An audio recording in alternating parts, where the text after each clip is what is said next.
Close your eyes. Let the noise of the modern world dissolve into the desert wind. Transport yourself back 3,000 years. You are standing on Mount Moriah under the blinding sun of the Levant. The air smells of cedar wood, burning frankincense, and molten gold. Before you rises a structure of impossible grandeur, white marble and gold shining against the blue sky. It is the temple, the center of the world. Inside, sitting upon a throne of ivory overlaid with the finest gold, is a man whose name echoes through eternity. He is not merely a king, he is a master. He is Solomon, the son of David. Legend says he commanded the winds, spoke the language of birds, and bound the 72 demons of the dark to build his empire. On his right hand he wears a ring, the signet ring, the seal of Solomon. This ring was not just a piece of jewelry, it was the master key to dominion. It represented the absolute authority of the will over the chaos of the world. With this ring he did not beg, he commanded. With this ring he did not wish, he decreed. You have been led to believe that Solomon's power was magic. That is a distraction for the uninitiated. The true power, the Solomon Code, is a specific psychological and spiritual stance of absolute authority. This audiobook is the rediscovery of that ring. We are not here to discuss history.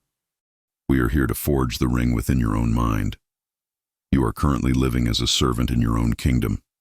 You are bullied by your emotions, enslaved by your habits, and pushed around by the circumstances of the economy. You have lost your signet. The promise of this journey is the restoration of your kingship. We will teach you how to wield the ring of authority to silence the demons of doubt, to command the spirits of opportunity, and to build a temple of wealth that will outlast you. Solomon's wisdom was not passive, it was architectural. He built, he organized, he ruled. He understood that the king is the one who imposes order upon chaos. Your life is currently chaotic because there is no king on the throne of your mind. There is a vacancy, and where there is a vacancy, the usurpers, fear, laziness, and confusion have taken over. Today, we end the interregnum. Today, you return to the throne. The first step is the ritual of the seal.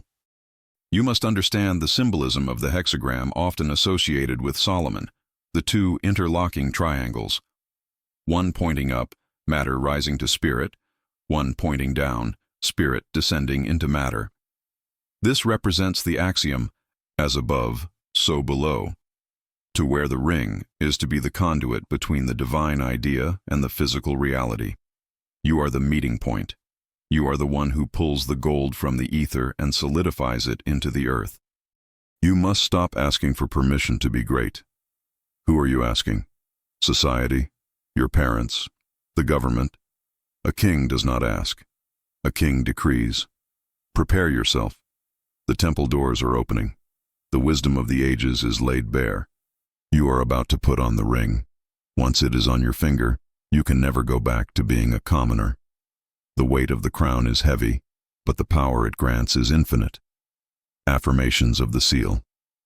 I am the king of my own mind, and I assume the throne today. I wear the ring of authority. My word is law in my universe. I align the powers of the heavens with the actions of the earth. I command order to emerge from the chaos of my life. I am the architect, the ruler, and the sovereign of my destiny. Chapter 2. The Command over the Djinn. Solomon was famous for controlling the Djinn, the spirits of fire and smokeless flame. Legend says he bound them in vessels of brass and forced them to build the temple. He took demons and made them masons. What does this mean for you, the modern seeker of power? The Djinn are not monsters under your bed. They are the monstrous forces within your own psyche. They are your lust, your greed, your rage, your ego, your obsessive compulsion. The average man is destroyed by his Djinn. His lust destroys his marriage. His greed destroys his reputation. His rage destroys his career. He is possessed by his demons. The Solomonic master does not kill the Djinn. He binds them. He puts the ring of authority upon them and gives them a job. Think of the energy contained in rage. It is a nuclear fuel. If you suppress it, it explodes and kills you. Depression, sickness. If you let it run wild, it burns down your village. Violence, ruin. But if you command it, if you channel that rage into your work, if you use that aggression to attack a business problem or to conquer a fitness goal, suddenly the demon is building the temple. This is the secret of transmutation. Solomon did not build the temple with angels. Angels are too gentle. He built it with demons, guided by wisdom. You need the dark, aggressive, primal energy of your lower nature to build an empire. You need the hunger. You need the killer instinct. But it must be leashed. The ring is the leash. The ring is the will that says, "You will not hurt me. You will not hurt others. You will work for me." Look at your obsessions. Are you addicted to scrolling? That is the demon of curiosity running wild. Bind it. Force that curiosity to study the markets. Force it to learn a language. Are you addicted to pleasure? That is the demon of desire. Bind it. Force it to desire success. Force it to find pleasure in the grind. You must become the exorcist of your own soul, not to banish, but to employ. When a negative emotion arises, fear, for example, do not cower. Stand up in your internal throne room. Hold up the ring. Say, "I see you, spirit of fear. You are high energy. I command you to transmute into alertness and preparation. Do not try to be a saint with no shadow. A king without a shadow has no depth.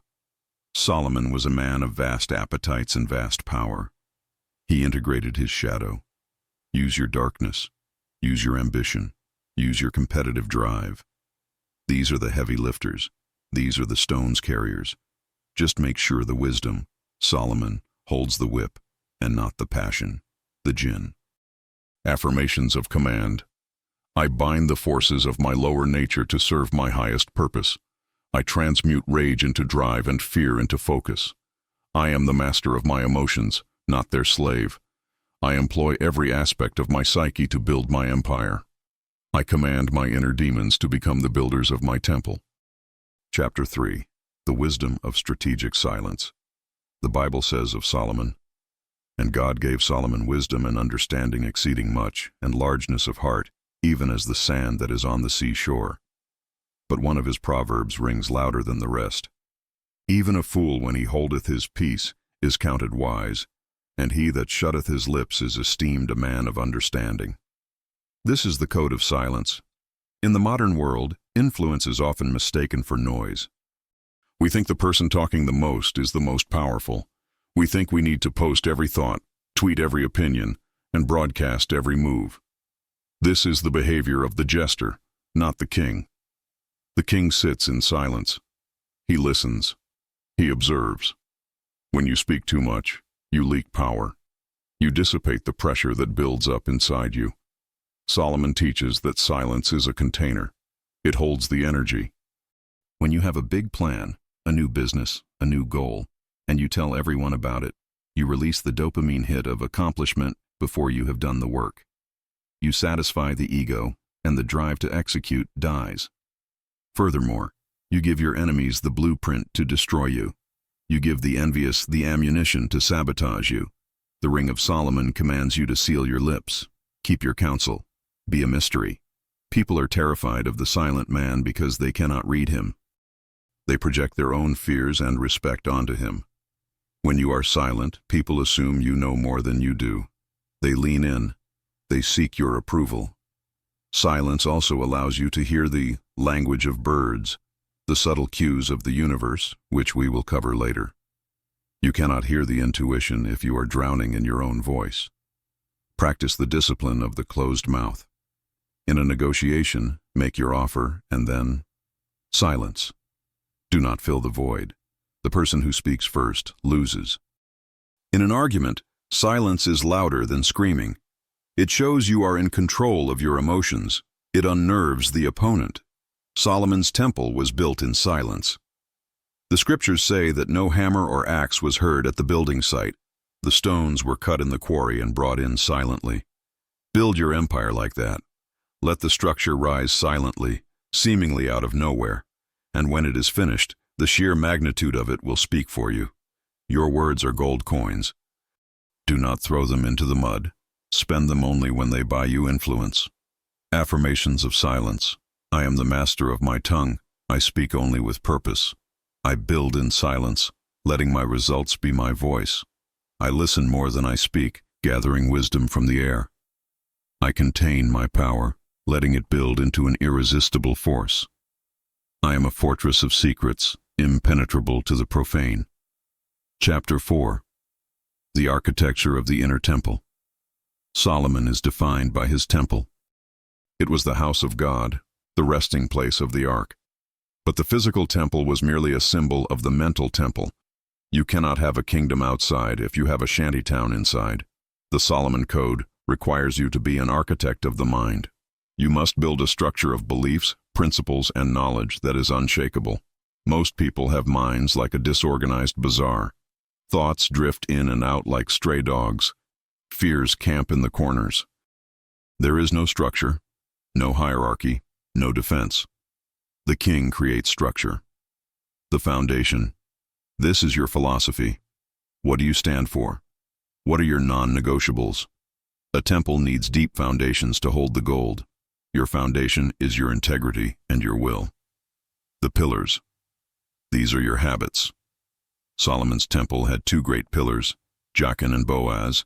He establishes, and in him is strength. Your pillars are the daily rituals that hold up the roof of your sanity.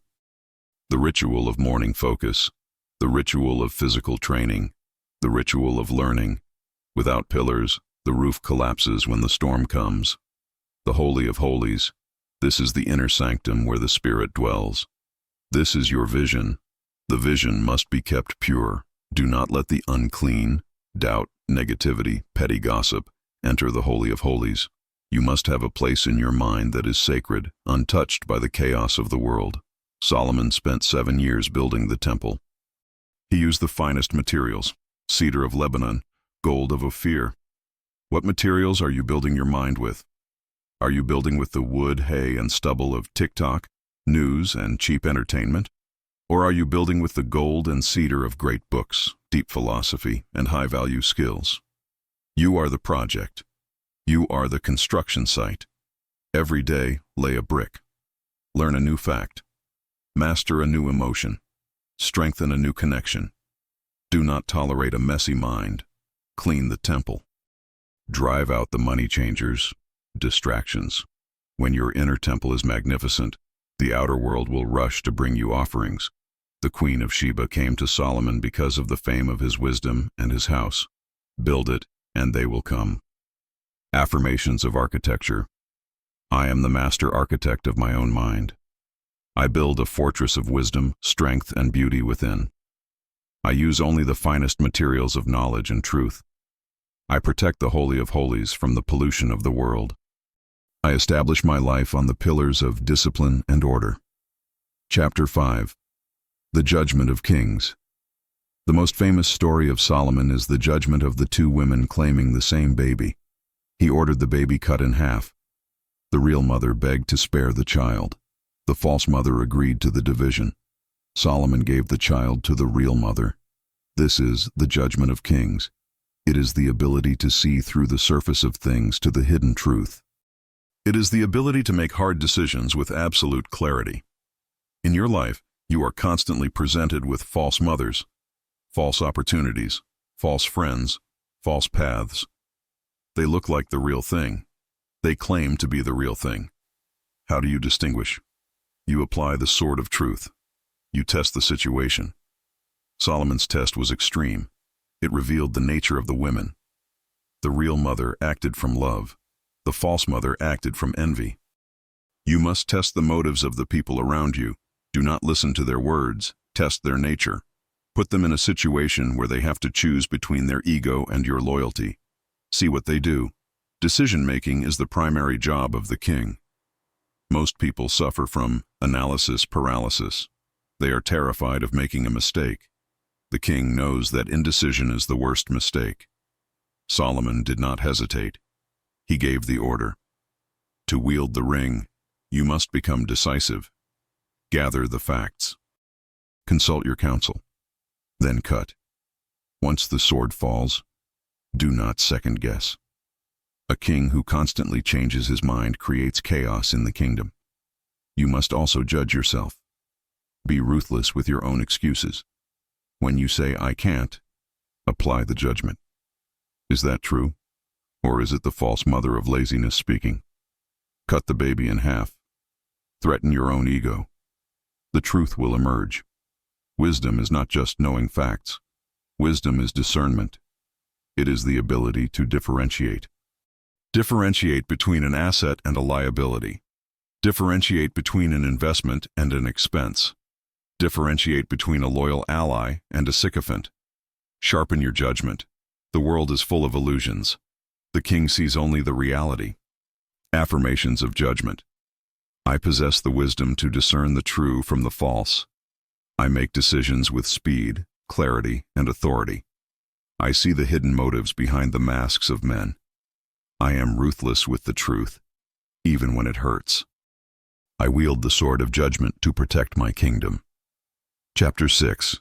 The language of birds. Legends say Solomon could speak the language of birds and understand the speech of beasts. He could hear what the wind whispered to the trees. This sounds like a fairy tale. It is actually a code for high intuition and nonverbal intelligence. The universe is constantly speaking to you. It speaks in patterns. It speaks in body language. It speaks in market trends. It speaks in the vibe of a room. Most people are deaf to this language because they are only listening to words. He said he would pay me back, but his body language said he wouldn't. The news said the economy is fine, but the price of groceries is whispering a crash. To wear the ring is to tune into the frequency of the subtle. Solomon paid attention to nature. He studied the ants, Proverbs 6:6. He studied the clouds. He understood that the laws of nature are the laws of power. The language of birds is the ability to see things before they happen. It is pattern recognition. It is noticing that a client is hesitant before they say no. It is sensing that a relationship is dead before the breakup. It is feeling the shift in the market before the crash. How do you learn this language? By quieting the noise. Chapter 3. By observation. Stop looking at your phone. Look at the world. Watch people. Watch how they move. Watch their eyes. Listen to the tone, not just the text. Intuition is not magic. It is processed data that your conscious mind hasn't articulated yet. It is the Djinn of your subconscious handing you a report. Trust the gut. The gut is the inner Solomon. If something feels off, it is off. If an opportunity feels golden, investigate it. The birds are always singing the news of the future. The king listens. The fool puts in earplugs. Affirmations of intuition. I understand the hidden language of the universe. I trust my intuition as the voice of inner wisdom. I see the patterns that others miss. I am tuned into the frequency of opportunity and danger. I hear the whisper of the future before it becomes a shout. Chapter 7. The Gold of Ophir. Solomon was the richest man who ever lived. Gold was so common in Jerusalem during his reign that silver was considered worthless. Ships arrived from Ophir laden with gold, ivory, apes, and peacocks. This brings us to the Solomon Code of Wealth. Wealth is not accidental. Wealth is a magnetic result of wisdom and order. Solomon asked for wisdom first, and God gave him riches as a bonus. This is the key. Seek the competence, and the compensation follows. Solomon was a merchant king. He controlled the trade routes. He created alliances, Tyre, Egypt, Sheba. He had a navy. He understood leverage. He did not dig the gold himself. He built the ships that brought the gold. He did not cut the trees himself. He made a treaty with King Hiram to send lumberjacks. You must move from laborer to king. The laborer trades time for money. The king trades value and structure for money. To attract the gold of Ophir, you must become a center of trade. You must offer something of value to the world. Solomon offered peace, justice, and protection. Therefore, the world paid him tribute. What are you offering? If you offer nothing, you get nothing. Also, Solomon enjoyed his wealth. He did not hoard it in fear. He used it to create beauty, the temple, the palace. Wealth loves circulation. It is energy. If you dam it up with miserliness, it stagnates. If you let it flow into beautiful projects, it returns multiplied. Do not apologize for wanting the gold of Ophir. A poor king cannot protect his people. A poor king cannot build a temple. Resources are the tools of dominion. Pursue wealth not for the sake of luxury alone, but for the sake of capacity. The capacity to do good, the capacity to build, the capacity to influence. Affirmations of wealth. I am a magnet for the gold of Ophir and the riches of the earth. I seek wisdom first, and wealth follows me as a faithful servant. I create value that the world is eager to pay for. I use my resources to build beauty and order. I am the master of money, never its slave. Chapter 8. The Dominion of the Will. The ring represents the circle. The circle has no beginning and no end. It is complete. It represents the unbroken will. A king is defined by his will. When Solomon decided to build the temple, it was done. It took years, thousands of men, and vast sums of money. But the will held the vision until the stone matched the dream. You fail because your will is fragmented. You want to be rich, but you also want to sleep in. You want to be fit, but you also want to eat cake. You want to be wise, but you also want to watch trash. Your ring is broken. To have dominion, you must fuse your desires into a single laser-like beam. This is called single-mindedness. When you put on the ring, you are marrying your purpose. I am doing this. Nothing else matters. Dominion of the will means you give orders to yourself, and you obey them immediately. If you say, I will wake up at 5, and you hit snooze, you have committed treason against your own kingship. You have signaled to your inner demons that the king is weak, and the demons will riot. But if you say, I will wake up at 5, and your feet hit the floor at 5:01, the demons tremble. They know the king is awake. Self-discipline is the scepter of the king. Without it, you are just a man in a funny hat. Solomon's dominion extended to the borders of the Euphrates. Your dominion extends to the borders of your skin. Rule your body, rule your tongue, rule your appetites. If you cannot rule the microcosm, yourself, you can never rule the macrocosm, the world. The ring binds you to your duty. It is not a ring of freedom in the sense of doing whatever you want. It is a ring of freedom in the sense of doing what you must. Total freedom is total slavery to your impulses. True freedom is total discipline to your vision. Affirmations of will. I possess a will of iron, unbreakable and sovereign. I am the commander of my own actions. I obey my own decrees with instant execution. I unite my fragmented desires into a single shaft of purpose. I rule my inner kingdom with absolute dominion. Chapter 9. The shield of David. Solomon was the son of David. David was a warrior. He left Solomon a kingdom of peace, but that peace was secured by the sword. The symbol of the six-pointed star is also known as the shield of David, Magen David. In the metaphysical sense, the shield is your spiritual defense system. As you grow in power and influence, you will attract attacks. You will attract envy. You will attract slander. You will attract parasites. The higher the light, the darker the shadow. You need a shield. The shield of David is constructed of two things: truth and indifference. Truth. If you are living in truth, slander cannot stick. It slides off like water on oil. Be transparent in your integrity. If you have no secrets, you cannot be blackmailed. If you know who you are, insults cannot define you.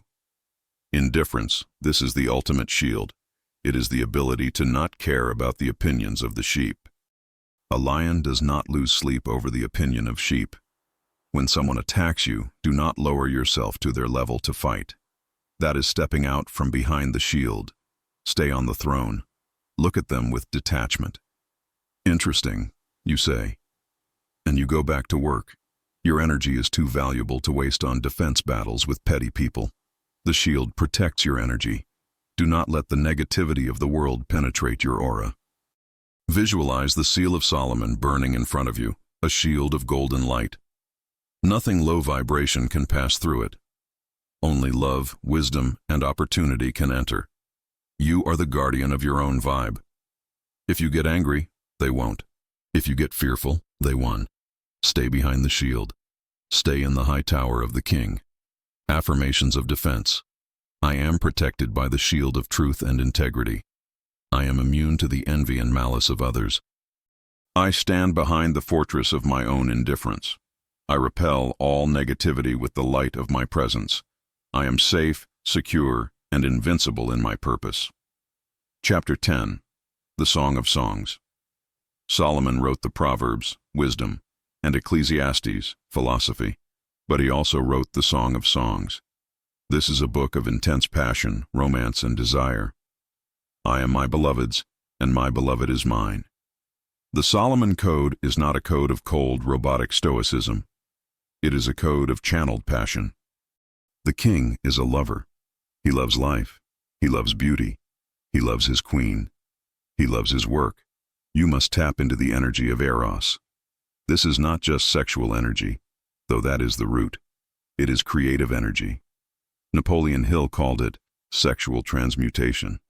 The drive that makes a man chase a woman is the same drive that makes him build a skyscraper, paint a masterpiece, or conquer a market. If you kill your passion, you become a dry, dusty administrator. You need the fire. But the fire must be directed. In the Song of Songs, the passion is focused on the beloved. In your life, focus your passion on your mission. Fall in love with your vision. Let the desire burn. Let it wake you up in the morning. A man without desire is a car without gas. It doesn't matter how good the engine, brain is, it won't move. Solomon had 700 wives and 300 concubines. This is a symbol and a historical excess of his massive capacity for desire. While we do not emulate the excess, we emulate the capacity. Expand your heart. Feel deeply. Enjoy the taste of wine, the scent of perfume, the touch of luxury. The material world is not evil. It is the playground of the spirit. But remember the ring. The passion serves the king. The king does not serve the passion. Enjoy the song, but do not get lost in the melody. Affirmations of passion. I channel the fire of my passion into my creations. I am a lover of life, beauty, and excellence. I use my desire as the fuel for my ambition. I am alive, vibrant, and filled with creative force. I unite my heart and my mind in a symphony of power. Chapter 11. The Queen of Sheba. The Queen of Sheba traveled across the known world to meet Solomon. She brought camels bearing spices, and very much gold and precious stones. She came to test him with hard questions, and when she saw his wisdom and his house, there was no more spirit in her. She was awestruck. This illustrates the law of attraction, the magnetism of the king. You do not chase the queen, high-value opportunities, people. You build the temple, and the queen comes to you. Most people are chasers. They chase money. They chase clients. They chase lovers. Chasing implies that the thing is running away. Solomon did not chase. He sat on his throne. He radiated. He focused on excellence. He focused on wisdom. And the world traveled to his doorstep. To win the Queen of Sheba, the biggest deal of your life, you must be ready. She came to prove him with hard questions. High-value people will test you. They will test your competence. They will test your frame. If Solomon had been a fool, she would have left with her gold. But he answered all her questions. He showed her his order, the sitting of his servants, the attendance of his ministers. Your internal and external order attracts high value. If your life is a mess, high-value people will recoil. If your mind is sharp and your environment is organized, you become magnetic. Stop chasing. Start building. Become so good they can't ignore you. Become so wise they have to seek your counsel. Become so ordered they want to be in your presence. The ring of Solomon acts as a beacon. Light it up, and the ships will come from the ends of the earth. Affirmations of attraction. I do not chase. I attract. I build a life of such excellence that the world comes to me. I am ready to answer the hard questions of destiny. I radiate a magnetism that draws high value and wealth. I am worthy of the queen, the gold, and the glory. Chapter 12. The 72 Pillars. We return to the structure. Legend speaks of the 72 spirits, but let us look at the 72 pillars of structure. A king needs a system. Solomon reorganized Israel into 12 districts, each responsible for feeding the king's court for 1 month a year. He systematized the logistics. You need a system of living. You cannot run a high-performance life on random improvisation. You need a system for your finances, a system for your health, a system for your learning, a system for your networking. The ring represents order. Chaos is the enemy of wealth. Look at your week. Is it structured? Or do you wake up and wonder, what do I do today? The king has a schedule. The king has protocols. Protocol allows you to automate the basics so you can use your brain power for the hard questions. If you have to decide what to eat, what to wear, and when to work every day, you are wasting decision energy. Systematize the mundane. Steve Jobs wore the same turtleneck. That was a Solomonic move of efficiency. Create your 12 districts. Divide your life into sectors: health, wealth, love, spirit, etc. Appoint a governor, a habit, or a system over each. Make sure the king's court, your mind, is fed daily by these districts. When you have systems, you have scalability. Solomon could rule a vast empire because he had systems. If you want to scale your influence, you must scale your order. Affirmations of system. I bring order to every aspect of my life. I create systems that automate my success. I govern the districts of my life with efficiency. I replace chaos with protocol and rhythm. I am the administrator of my own abundance. Chapter 13, the Ecclesiastes Code. At the height of his power, Solomon wrote Ecclesiastes. Vanity of vanities, saith the preacher. Vanity of vanities, all is vanity. He had it all: wine, women, gold, palaces. And he realized, it is all mist. It is all temporary. This seems depressing. It is actually the ultimate power move. It is the power of detachment. If you need the ring to be happy, you are a slave to the ring. If you need the gold to feel worthy, you are a slave to the gold. The true king possesses the things, but the things do not possess him.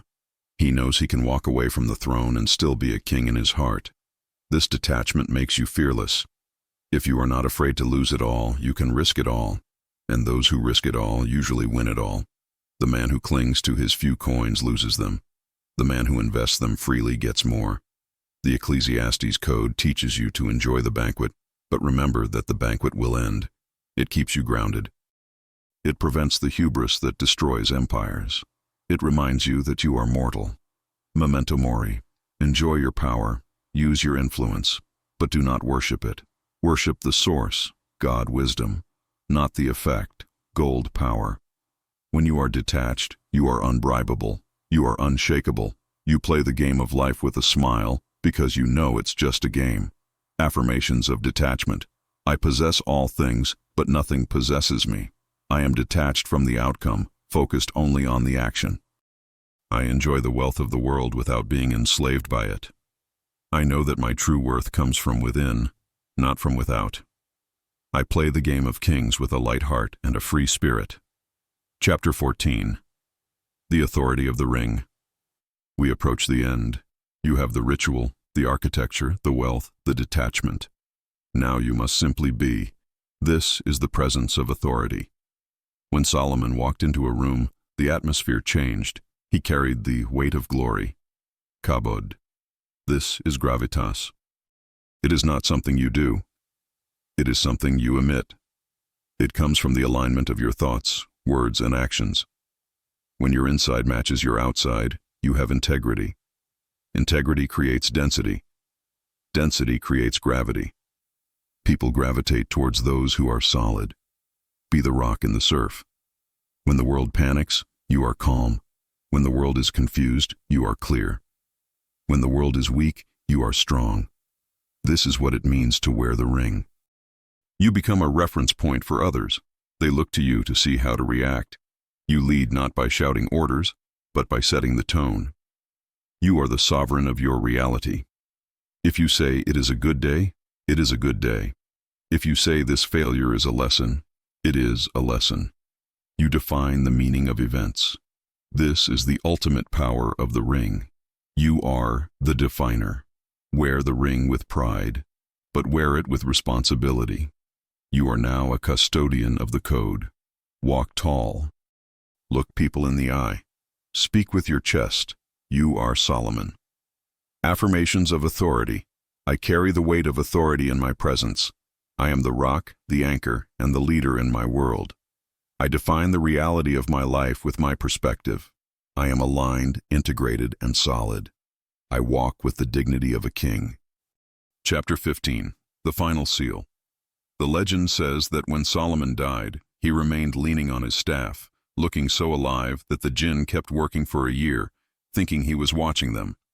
It was only when a termite ate through the staff and his body fell that they realized he was gone. Even in death his order ruled.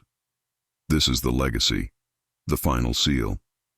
What are you leaving behind? The Temple of Solomon was destroyed, but the idea of the temple lasts forever. The gold of Solomon was looted, but the wisdom of Solomon is read by billions today. True influence is immortal. You are building a legacy of mind. You are teaching your children, your employees, your friends the code. You are imprinting your will upon the fabric of reality. Do not live for the moment. Live for the ages. Make decisions that your grandchildren will thank you for. Plant trees you will never sit under. This is the nobility of the king. You have the ring. It is on your finger right now. It is invisible, but it weighs more than Saturn. It gives you the power to bind and to loose, to build and to plant, to rule and to judge. The ceremony is complete. The code is transferred. The demons act only when you command. The gold waits for your ships. The temple waits for your design. Open your eyes. Look at the world. It is your kingdom. Rule it. Final affirmations of the Master. I am the sovereign of my soul and the captain of my fate. I leave a legacy of wisdom, power, and order. I am Solomon, and the ring is mine. I rule today, tomorrow, and forever. It is done.